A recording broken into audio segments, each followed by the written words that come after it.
Questions for a young poet. I ask myself, why not write about something happy? But when pen meets paper, it all goes blank. All the words start to jumble, my hands start to cramp, afraid that the weight of the truth will only stain the page, make a liar of me. A stranger asks, how can you write about your pain? I say, easy. Now sit back and watch me magician my trauma into a masterpiece. These magic words can turn all my insecurities into a soliloquy. Watch as a slit of the wrist, a sleight of hand can abracadabra my tragedy into something beautiful. My mother asks, why don't I write more about love? I told her when I was 19, a boy turned bandit stole my heart. That I fell so deeply into him when I finally got out, I left my birthright and common sense behind. At 22, a girl disguised herself as hero, only to be unmasked as villain, so love had to make itself a martyr for me. Save me from self-destruction. At 23, I had nothing left to give.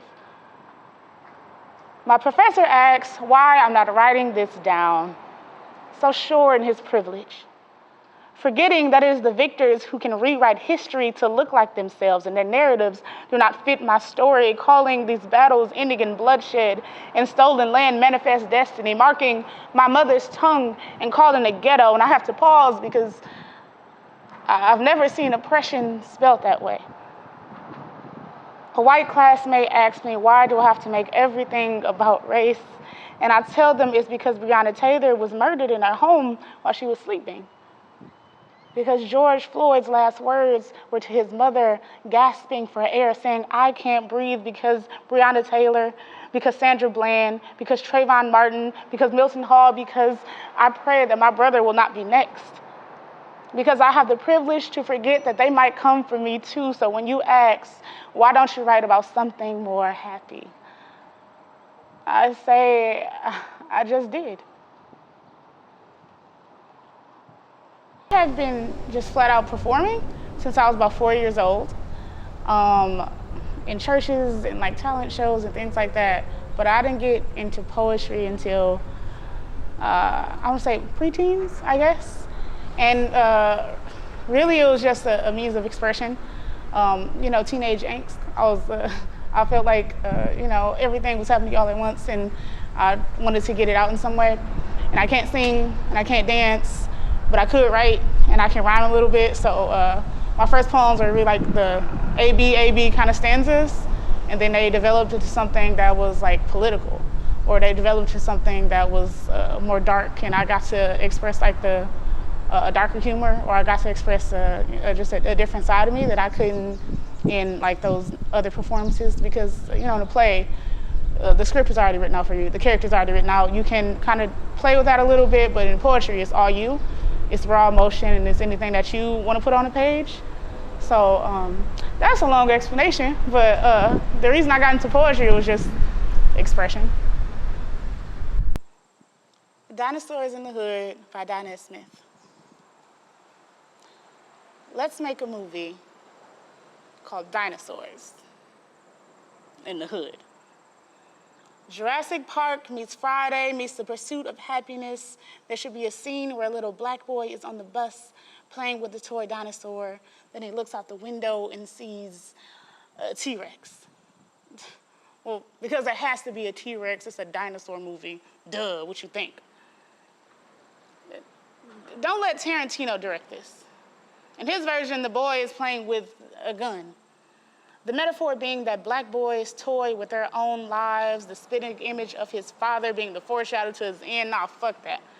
The boy is playing with the Triceratops or a Brontosaurus, and this is his proof of magic, or God, or Santa, fuck it, Black Dinosaur Santa. I want a scene where a cop car gets pooped on by a pterodactyl. I want a scene where a corner store gets turned into a battleground, but please don't let the Wayans brothers into this movie. I don't want any racist shit about Asian people or overused pan-Latino stereotype. This is a movie about a neighborhood of royal folks, of children of slaves and immigrants and addicts and exiles saving their town from real-ass dinosaurs. I don't want some cheesy yet progressive straight young hot dude hero with a funny yet strong black girl buddy cop film. This is not a vehicle for Will Smith and Sofia Vergara. I want grandmas on a front porch taking out raptors with the guns that they hid in their mattresses. And in the walls, I want Cecily Tyson to make a speech.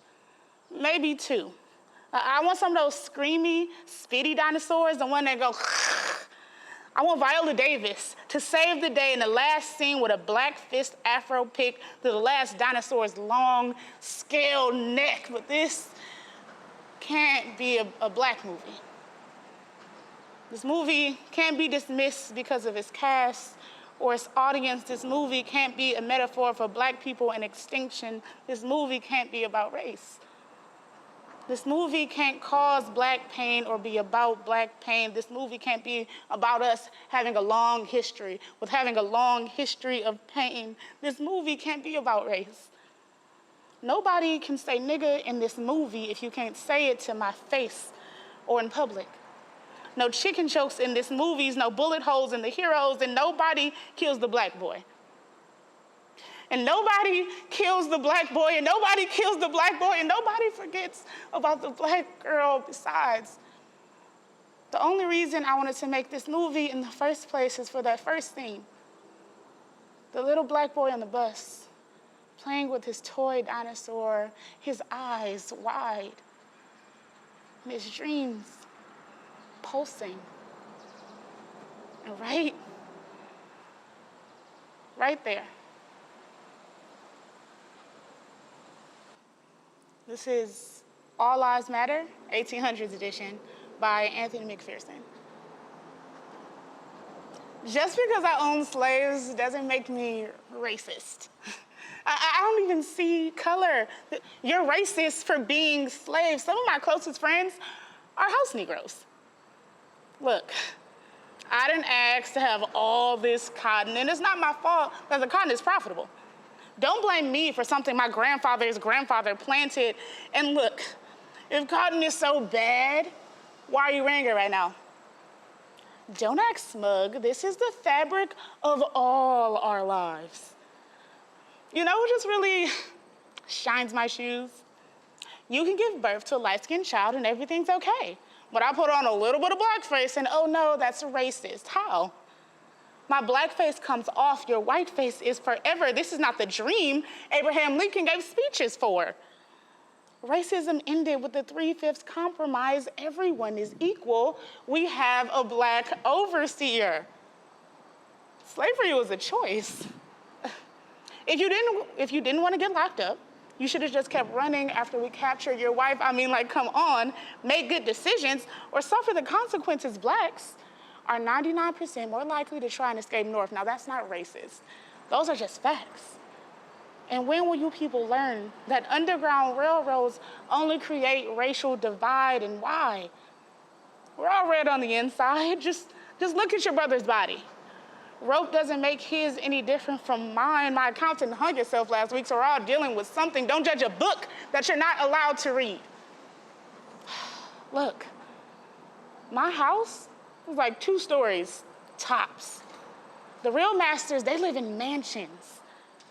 I'm a slave just like you. Only through love and working together can we get our emancipation. Free the people? No. What about we, the people? Black lives matter? How about all lives matter?